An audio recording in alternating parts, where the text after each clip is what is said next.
have a confession. So I've got the S24 Ultra, love this phone, fantastic. But I've still been using the regular S24, which might surprise a lot of folks, but maybe it doesn't, because I've talked a lot about how I like smaller form factor phones, but I don't like the compromises. If you get an iPhone 15, there are a lot of compromises compared to the iPhone 15 Pro. If you get some other phones, like you got to have a big, gigantic phone, there's no smaller model. And I think Samsung does this the best in the Android world, because even though there are a lot of differences between these two phones, you're not really missing out on a whole lot. Like, I don't really do a whole lot of reach out and touch photos. I don't really care that much about the 100 times space zoom. I do miss having the S Pen, and the S Pen's probably the biggest drawback. But from being able to use this so easily, it's so nice, it's lightweight, easy to use, nice smaller screen, and you get great all-day battery. You got the Snapdragon 8 Generation 3 for fantastic performance, 8 gigabytes of RAM, and beautiful bright screen, 2600 nits brightness. Samsung did so many good things whenever it comes to this phone. I've just enjoyed the experience so much, I haven't switched back to the Ultra yet. And a lot of people are like, okay, yeah, you switch from the S24 Ultra to the S24, but you'll be right back in 2 weeks. And obviously, I'm still here. So even me, as a tech enthusiast, tech reviewer, like top 1% of people that buy and use technology, I think, you don't always have to use the best of the best of the best to get what's maybe an optimum experience for you. And a lot of people ask me about this. Should I get the S24? Should I get the S24 Plus? Should I get the Ultra? I mean, it's nice that you can save a lot of money. It's like 500 bucks cheaper. So if you want a lower cost to entry, especially a lot of carriers do a lot of incentives too, where you can pick one of these up and you can get it for basically no cost if you have like a 2-year or 3-year agreement or whatever it is. AT&T, Verizon, T-Mobile, they're all good about that stuff. A lot of people don't go out and just spend $800 on a phone. Is this phone worth $700, $800? Absolutely. I definitely think that it is. And what's nice is if you look at the competition, if you look at the Pixel 8, $100 cheaper, but you only get 2 cameras. And you've got the Tensor G3 instead of the Snapdragon. It has a better modem, more powerful, better for gaming. I've played quite a few hours of Warzone on here with my Backbone controller, having this 120 hertz refresh rate, and have a really good experience with it. I think that it's good for gaming, and I think it's a great alternative, because even if you take a look at the iPhone has 2 cameras as well, 60 hertz screen. I mean, there's so much crappy stuff about the iPhone that you have to settle for the same price, and you just don't have those compromises here. When you look at the big 3 here in the United States, when you look at Google, you look at the Pixel phone, you look at the iPhone, you look at the S24, you compare the numbers, you look at the specs, you look at the experience, I think the S24 wins in almost every category. And then on top of that, you get the 3 cameras, you got a 3 times telephoto, you can shoot 8K video if you want, which, I mean, I still think even today 8K video is pretty much a gimmick, but you can do it. And it has an excellent selfie camera too, plus 7 whole years of support. And I know that I've had concerns and questions about that, but I have more confidence in Samsung's ability than anybody at this point in the Android world to be able to offer a meaningful experience for 7 years. And think about that, 7 years. Where were we at 7 years ago? Android 13, 12, 11, 10, 9, 8, 7. Android 7 was 7 years ago. So if you look at where we were at then, you look at where we're at now, and then you look at the Snapdragon 8 Generation 3, it has fantastic performance. It's got a great profile. You got the AI features. You can use the interpreter mode on here. You can use circle to search. You can use the generative edit stuff for your photos. There are so many nice things you can do with it.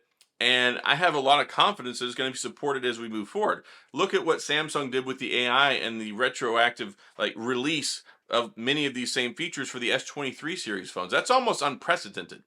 They're really the only guys out there in the game that are offering a lot of this stuff, even for their older phones. So even if you've got an S23, like, you don't necessarily have to go out and get a 24, but the 24, I think, is a really good option. Especially, it's nice, it's lightweight, you got the Gorilla Glass, you've got all sorts of nice things. I know it's only 25 watt charging, but since you just barely got over a 4,000 milliamp battery, the charging doesn't necessarily take that long. It's about 1,000 milliamps smaller than the big brother, the S24 Ultra.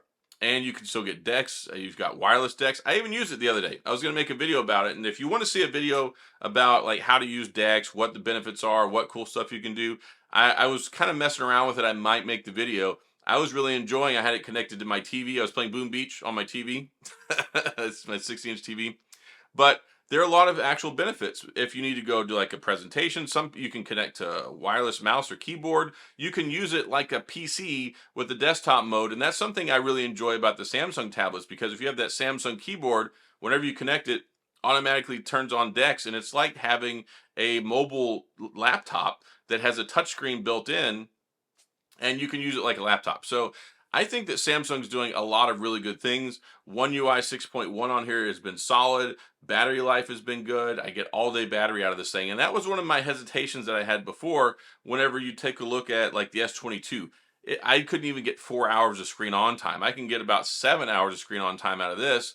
All day battery has not been an issue for me. It has a nice, beautiful screen. They've got the additional controls for the more vibrant modes, for the color saturation, which you can do with the display. And let me tell you, if you take this outside and you have it on adaptive brightness, it will kick in and you can see like plain as day on your phone. That is something you need to do though. And I've talked about this before. When you have it on manual brightness 100%, it's significantly lower. So you might go outside if you don't have adaptive brightness on, like, it's really not that bright. But if you want to get that maximum brightness, turn on auto brightness and bam, you've got 2600 nits at your disposal out in the sunshine. So it works good. I've enjoyed the camera. I've done my full review already on this phone. It's been out for about 3 months now. It came out at the end of January. Here we are about the middle of April. And I think that it's still firing on all cylinders. I mean, there is other competition to consider out there, though. This is not like a one size fits all, but it's kind of a reassurance to let you know, if you don't necessarily want to pay $12.99, if you don't like having a big gigantic screen, if you don't care about the 100 times zoom in the S Pen, then you can get a really good experience with this phone for a significantly reduced cost. And that's the important thing. You're not really compromising, you're not really having to give up on a lot of that stuff, and it works out really well because I like having the smaller form factor. I had the iPhone 15 Pro. I ended up taking it and returning it, and I kept the 15 Pro Max because I was worried about the battery life. The battery life on the 15 Pro is not good.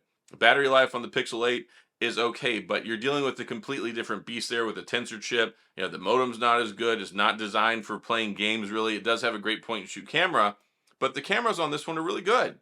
I've had no issues with it. I really enjoy the camera on here. I enjoy using it. I like the one-handedness. I like how lightweight it is. You don't get all that fatigue from holding your phone a lot. There's a substantial difference between these two phones. I mean, look at this. It's a significantly bigger phone, bigger, bulkier, heavier, all that stuff. And not everybody wants that. Not everybody wants to pay for that. Not everybody cares about the S Pen. Not everybody cares about some of those extra things. Yes, it's nice. It's like the best of the best. That's why they call it the Ultra.